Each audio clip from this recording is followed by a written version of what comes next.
अल्लाह ना करे कि कभी किसी के साथ ऐसा हो, लेकिन अगर कोई शख्स आपके घर को जला दे और वो भी उस घर को जिसके साथ आपकी बचपन की यादें जुड़ी हों, तो आपको कैसा फ़ील होगा। ऐसा ही कुछ AEW के डायनामाइट शो में देखा गया, लेकिन बज़ाहिर ये एक कहानी की तरह लगता है, लेकिन ये लाइव शो पर सब कुछ हुआ।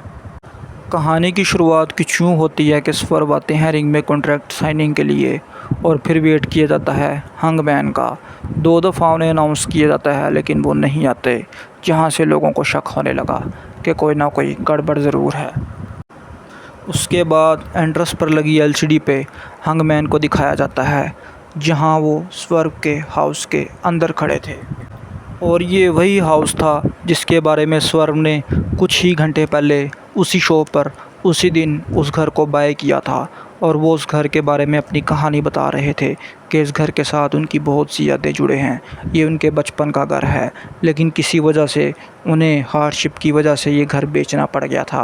लेकिन उन्होंने सोचा था कि जब वो लाइफ में कुछ अचीव करेंगे या उनके पास इतने पैसे होंगे तो वो दोबारा से उस घर को बाय करेंगे। और आज AEW के साथ दोबारा साइन करने के बाद उनके पास इतने पैसे हैं कि वो ये घर खरीद सकें, तो वो ये अपना पुराना घर खरीदना चाह रहे हैं। लेकिन स्वर्व को नहीं पता था कि वो लाइव अपना घर दिखा के बहुत बड़ी गलती कर रहे हैं, क्योंकि उनका कोई भी दुश्मन उस घर तक पहुंच सकता है और उन्हें किसी भी किस्म का नुकसान पहुंचा सकता है। और कुछ ऐसा ही हुआ।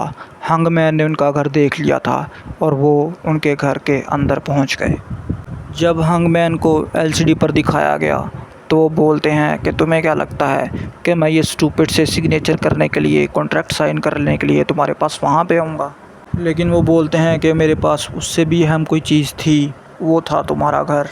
वो बोलते हैं कि मैं इमेजिन कर सकता हूँ कि इस घर में तुम्हारी अम्मी और तुम्हारे अब्बू तुम्हें किस तरह से डांटते होंगे। इस घर की सीलिंग कितनी लो है, और क्या तुम्हें याद है कि कुछ दिन पहले तुम मेरे घर के बाहर खड़े थे जब मैं अपनी प्रेग्नेंट वाइफ और बच्चे के साथ था, और तुम मुझे बोल रहे थे कि तुम्हें अब फैसला करना होगा पीस और रिवेंज के दरमियान, और हेट और सक्सेस के दरमियान। तो मैं अपना फ़ैसला कर चुका हूँ। वो बोलते हैं कि मुझे ऐसा लगता है मेरी ज़िंदगी का मकसद तुम्हें नुकसान पहुँचाना है। पिछले हफ्ते मैंने तुमसे तुम्हारा टाइटल छिनवा दिया, बेशक मैं वो खुद नहीं ले पाया, लेकिन जिसने तुमसे वो टाइटल लिया मैंने तुमसे वो टाइटल लेने में उसकी मदद की। अब आज मैं तुमसे तुम्हारा घर और तुम्हारी खुशियाँ छीनने वाला हूँ, और उसके बाद मैं मैच में तुम्हारे से तुम्हारी डिग्निटी और प्राइड भी छीन लूँगा। उसके बाद वो बोलते हैं कि नाइट बहुत ज़्यादा लंबी है, इट्स टाइम टू से गुड बाय। और वो तेल फेंककर स्वर्व के घर को बुरी तरह से जला देते हैं। अगर आपकी मेमोरी शार्प है तो आपने ऐसे सीन WWE में भी पहले कई दफ़ा देखे होंगे। ख़ास तौर पर रैंडी ऑर्टन इस हवाले से मशहूर हैं, जहां पर कुछ साल पहले उन्होंने ब्रे वाइट के घर को बुरी तरह से जला दिया था। और रेसलिंग की दुनिया में ये चीज़ बहुत कॉमन है कि सुपरस्टार्स किसी दूसरे सुपरस्टार से बदला लेने के लिए उसके घर को जला देते हैं।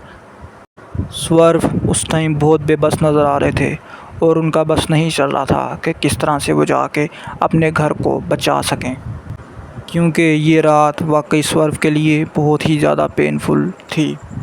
आपका इस बारे में क्या कहना है? कमेंट करके मुझे अपनी राय बता सकते हैं। आपको वीडियो अच्छी लगी हो तो उसे लाइक कीजिएगा और चैनल को फॉलो किए बगैर मत जाइएगा। मिलते हैं आपसे अगली वीडियो में। अभी के लिए अल्लाह हाफ़िज़, बाय बाय।